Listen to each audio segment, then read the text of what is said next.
A healthy body is the way to a healthy heart. Ito ang itinuturo ng mag-asawang June at Jonalyn Marquez sa kanilang mga estudyante dito sa Zumba class nila.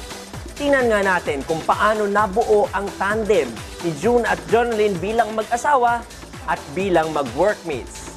Here on Spotlight.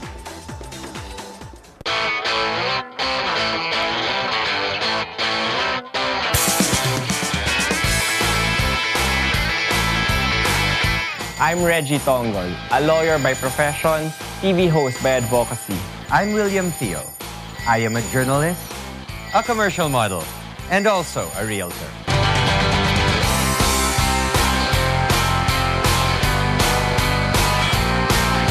Join me and meet the mighty shakers and movers of society And be inspired by their amazing journey through life here on Spotlight.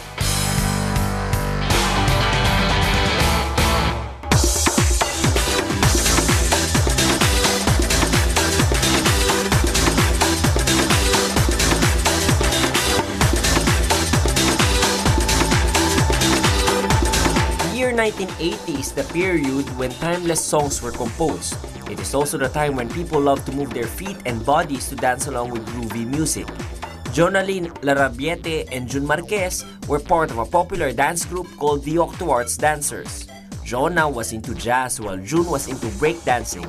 Jonna was from Malabon while June was from Manila. The start of their dancing career is also the beginning of their relationship. Kasi may mga auditions yan sa sa ganyan. Tapos naging mga contestant din kami ng mga sa contest, and then na namin yung yung nangangailangan ng Octoarts, and then yung Octoarts na mismo ang parang kumuha sa kanya, and then sa akin din, sa amin din. Sumali muna ako sa contest na sa ibang channel. Okay. Tapos ganun din naman ako. Sumali uli ako sa dance contest nila. Tapos doon na ako nakita ng boss, sa Octoarts din yan, si Boss Orgy. So doon na-contact, kasi wala namang cellphone nung before, di ba? Walang beeper, walang ganon. Eh, that time, sumali ako sa dance contest. Nakita niya uli ako. Pinakausap ako doon sa leader namin ng si Ed Morante ng Octoarts. Kung gusto ko ba raw mag-dance. Eh, passion ko talaga. So bakit yung inisip na pumunta ng VIP? As in, ito ba yung parang pinakatugatog na isang career ng dancer na parang masama sa pinaka-elite na dance company? Pangarap nyo ba yun ever since? Yes! Oo. Kasi pag pinapanood namin yung grupo mo, sabi ko, Ibang klase. Iba to, iba. Oo, iba. Gusto rin namin masama sa ganyan. So, yun. Yun nga lang, napakahirap pumasok. Pero siguro, regalo rin sa akin. Nakapasok kami. Totoo lang, ako yung pinahamak nito noon. Kasi, ako yung unang sabi niya, kasi noon, Pinag-try out ka mo? Oo, noon pa kasi kami kinukuha ni Maribeth. Ako yung natatakot kasi baka hindi ko kaya yung sayaw. Kasi sobrang hataw sila noon. Sabi niya, hindi, sige, try mo. Sabi niya sa akin, kasi siya bumiyahe. Sige, try mo. Di ako naman, try. Kahit nang kinakabahan ako, siyempre magpe-pray ka, sabi ko, Lord, kung para sa akin po ito, ibibigay mo. So, di, try. Nag-try ako. Hindi pa nga ako pinag-audition. Ang sabi sa akin ni Mother, Maribeth, na, may dala kang pang-rehearsal? Eh, meron po akong dala. Ready agad! Para mo alam na matatanggap. Mag-rehearse ka na. Sige, mag-rehearse ka na. Rehearse agad!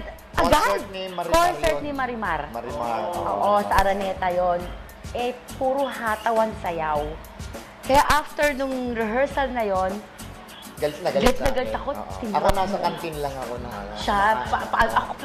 Sabi ko, ang sakit ng katawan ko. Ibang klase sila. Pero iba talaga. Iba talaga. Ibang level naman. At saka talagang natuto kami. Tapos ako na rin. Sharing the same passion often leads to having the same romantic feelings. Dancing, indeed, brought them together, but dancing also almost broke them apart. Kami ba yung pinapartner pag nandyan siya? Hindi ko sa kanya magawa-gawa yung lifting. Masyado siyang... Oo, baka malaglag, alam mo yun. Tapos, ang dating nga sa partnering, mahina. Ayaw niya na may mga gumagalaw-galaw ng babae Ang sa harap feeling niya. ko, pag may partner May ako, hawak. parang ginugulo ko ng babae. Ang ginugulo ko na... Ginugulo ko. Oo. Pero talagang routine yun, ha? Routine. Yun na, hindi ko magawa yung lifting sa kanya. Kasi naman, ang sobra namang hirap ang pinagawa ni Magod. Nasa area niya, Tapos babae, pinagaganon, bababa mo sa tas- leeg, ipupulupot mo dyan. Hindi siya kailangan tumapak ng lupa. Iaangat mo ulit. Hanggang na nakaganyan na naman. Oo. Pero nagawa naman namin. Nagawa naman. Yun nga lang ang monti. Nga, alam mo, tingnan mo. Kasi mainit na rin ulo ko eh. Kasi pagod na ako. Pero nung nagawa natin, Ay, yabang natin, ano? hindi ko siya partner, sinasabi ko dun sa kasama ko, pre, hindi parang bahala. Alam mo na ha. Tapos pag andun siya, Wala pa naman, no? Oo, ganun ako Sa ng ano, ganun, wala pa naman na... oo. May time lang, pag-rehearsal, siyempre pag-rehearsal, yun yung kukunin mo pa yung lifting eh. Sa may time, minsan humahagis ako sa harap ni Maribet, ni Mother. Hahagis talaga ako pa. Oo, tapos, pero hindi. Parang sabi sa akin, gagawin mo, hindi. Sabi ni Ma, sabi ko, kaya ko po yan, Ma. Kaya ko po yan. So, magagawa ko naman. And so they kept on dancing, and even having their own kid never stopped them from grooving. Mga 1 year muna ako. So, 1 year na si Dick yung nag-start na uli ako mag-dance. So, yung siguro yung sinasabi mo, attorney, kasi syempre, dapat housewife, di ba? So, ang okay, ang mabuti naman sa amin, kasi natutulungan din kami ng pamilya namin. Okay. Nandun si nanay ko, si mama, andun naman sila yung nag-aalaga kay Blake, nung maliit tapos Siyempre, yung mga ako kapatid tulong. ko. Oo. So, ako, tuloy pa rin yung trabaho. Pangarap ko na maging isang magaling na choreographer, parang ganon-ganon. Makilala talaga. Pero kung halimbawa yung sa anak ko, i-a-adapt niya yung sa akin ngayon. Mas gusto ko sa kanyang iba na lang. Oo, iba na lang. Oo, kasi mahirap eh. Kasi ang dami mong kalaban ngayon.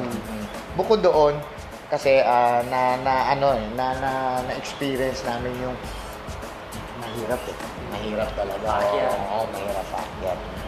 Sabi ko nga sa anak ko, mas maganda kung Tapos ka pa rin. makatapos ka talaga. Iba yun eh. Iba yun talaga. So, yun nga, sa anak ko, mas gusto ko na lang sa kanyang makatapos. Kung ano yung gusto niya, yan. And so Ivan Blake Marquez, their only child, followed his interest. He's now a chef and has his own restaurant called All About Pasta. When we return.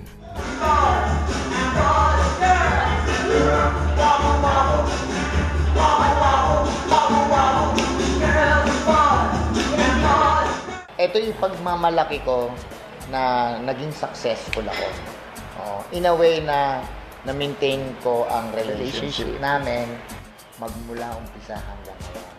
Kasi attorney, marami kaming dancers na magkakabatch. Hindi tumagal na parang kami.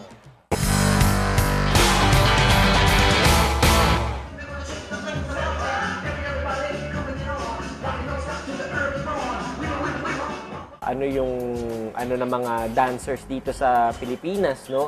Ano yung nakapag-decide sa inyo na to start teaching dance naman? Nung nag-stop na rin kaming lumabas sa TV, okay, hindi naman nag-stop, I mean, parang nagsawa na rin kami. Yung grupo namin ng VIPs, nagkaroon kami ng mga team. Kami ang humahawak ng mga event. Yan. Mga choreographers. Sa mga corporate shows. Kami na rin ang nagdi-direct.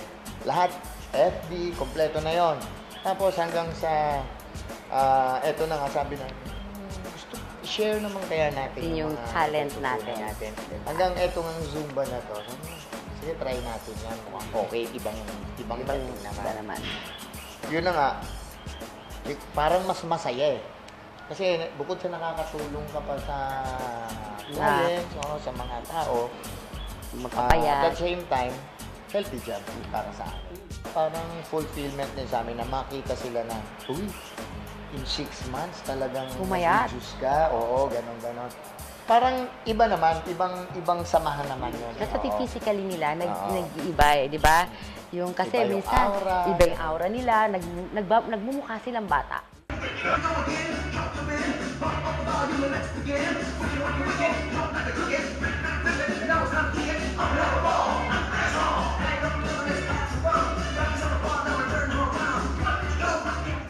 For 30 years, they never get bored of dancing together. And for 30 years, they never get tired of loving each other. Ito yung pagmamalaki ko na naging successful ako. In a way na na-maintain ko ang relationship namin magmula umpisa hanggang ngayon. Kasi attorney, marami kaming dancers na magkakabatch.